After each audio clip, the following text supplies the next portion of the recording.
They were coming closer to Maddie's hiding place. There were a dozen of them, spread out in a long cordon, 5 meters apart and covering 60 meters of territory.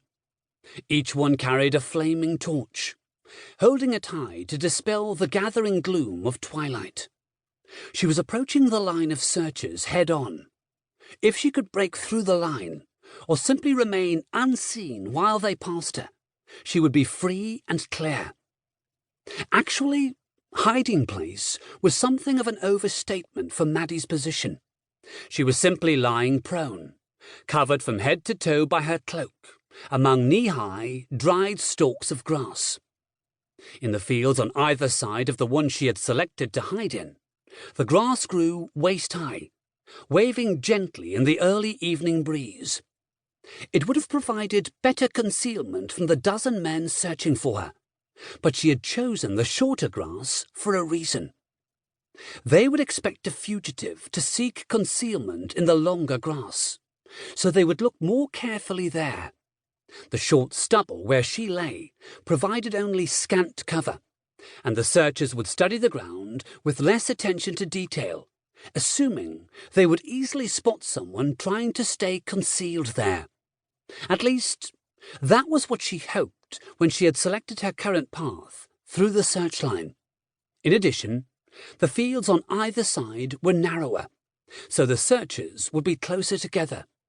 Since they'd expect her to be hiding there, they would pay greater attention to the ground and any abnormalities they might see there. Like a huddled shape under a grey-green ranger cloak. The uncertain light also gave her an advantage.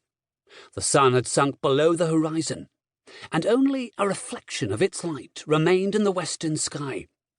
It cast long shadows and pools of darkness across the rough surface of the field, and instead of aiding the searchers, the light from the pitch-fed torches was flickering and uneven, making their task even more difficult as it shifted and wavered. She could sense the yellow glow of one of the torches now as a searcher came closer. She resisted the unbearable temptation to look up and see where he was. Her face was darkened by the mud and grime she had smeared on it before setting out to break through the cordon. But even so, it would shine as a pale oval in the dusk, and the movement would be even more noticeable. She lay, face down, her eyes fixed on the stalks of dry grass a few centimeters from her face, seeing the yellow torchlight creeping over them, casting shadows that gradually shortened as the source of light grew closer and closer. Her heart pounded in her chest as she heard the rustle of boots. She could hear the blood pulsing in her ears like a drumbeat. Trust the cloak. The old mantra, drummed into her brain over and over by her mentor, repeated itself now. The searcher couldn't hear her heartbeat. That was a fanciful notion, she knew. And if she stayed still as a corpse, he wouldn't see her either. The cloak would protect her. It always had in the past, and it would do so now.